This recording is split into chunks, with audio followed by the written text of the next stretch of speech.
राधे राधे, जय श्री कृष्णा भक्तों। आइए हम सब मिलकर भाद्रपद शुक्ल पक्ष परिवर्तनीय एकादशी व्रत कथा सुनते हैं। युधिष्ठिर कहते हैं भगवान श्री कृष्ण से कि हे भगवान, भाद्रपद शुक्ल पक्ष एकादशी का क्या नाम है, इसकी विधि एवं महात्म्य क्या है, सो कृपा कर कहिए। तब भगवान श्री कृष्ण कहते हैं कि हे युधिष्ठिर, अब मैं तुम्हें भाद्रपद शुक्ल पक्ष एकादशी का महात्म्य सुनाता हूँ, ध्यान पूर्वक सुनो। यह एकादशी पद्म और परिवर्तनी के नाम से जानी जाती है। इसका व्रत करने से 10,000 वाजपेयी यज्ञ का फल मिलता है। पूर्व जन्म के सभी पाप नष्ट हो जाते हैं, मान सम्मान पद प्रतिष्ठा की प्राप्ति होती है। इस दिन मेरी वामन रूप की पूजा करने से तीनों लोग पूज्य होते हैं। जो कमल नयन भगवान का कमल से पूजन करते हैं वे अवश्य भगवान के समीप जाते हैं। जिसने भाद्रपद शुक्ल पक्ष एकादशी का व्रत एवं पूजन किया उसने ब्रह्मा विष्णु सहित तीनों लोकों का पूजन किया। इसलिए इस एकादशी का व्रत अवश्य करना चाहिए। इस दिन भगवान क्षीर सागर में लेटे हुए करवट लेते हैं, इसलिए इसे परिवर्तनीय एकादशी कहते हैं। भगवान के वचन सुनकर युधिष्ठिर बोले कि हे भगवान, मुझे निसंदेह हो रहा है कि आप किस प्रकार सोते और करवट लेते हैं तथा किस तरह राजा बलि को बांधा और वामन रूप रख कर क्या क्या लीलाएं की। चातुर्मास के व्रत की क्या विधि है तथा आपके शयन करने पर मनुष्य क्या क्या कर्तव्य है, सो आप मुझसे विस्तार पूर्वक कहिए। श्री कृष्ण कहने लगे कि हे राजन, अब आप सब पापों को नष्ट करने वाली कथा का श्रवण करें। त्रेता युग में बलि नामक एक दैत्य था। वह मेरा परम भक्त था। विविध प्रकार के वेद सूक्तों से मेरा पूजन किया करता था और नित्य ही ब्राह्मणों का पूजन तथा यज्ञ के आयोजन करता था। लेकिन इंद्र से द्वेष के कारण इसने इंद्रलोक तथा सभी देवताओं को जीत लिया।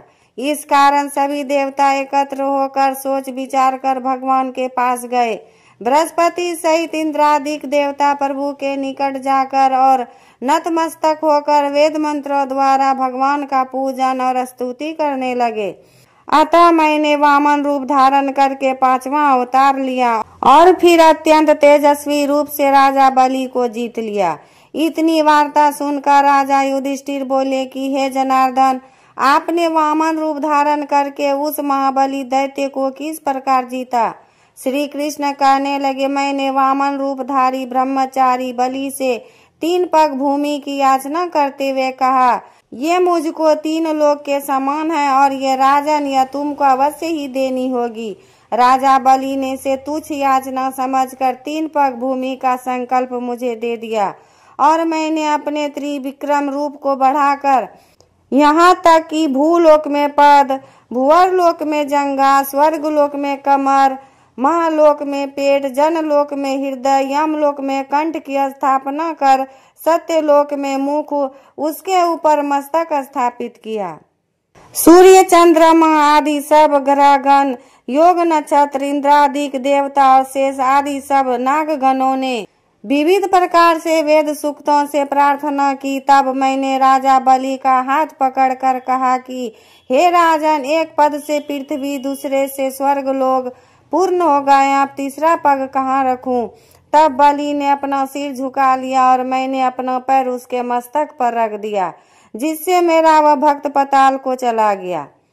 फिर उसकी विनती और नम्रता को देखकर मैंने कहा कि हे बलि, मैं सदैव तुम्हारे निकट ही रहूंगा। विरोचन पुत्र बलि से कहने पर भाद्रपद शुक्ल पक्ष एकादशी के दिन बलि के आश्रम पर मेरी मूर्ति स्थापित हुई। इसी प्रकार दूसरी क्षीर सागर में शेष नाग के षष्ठ पर हुई।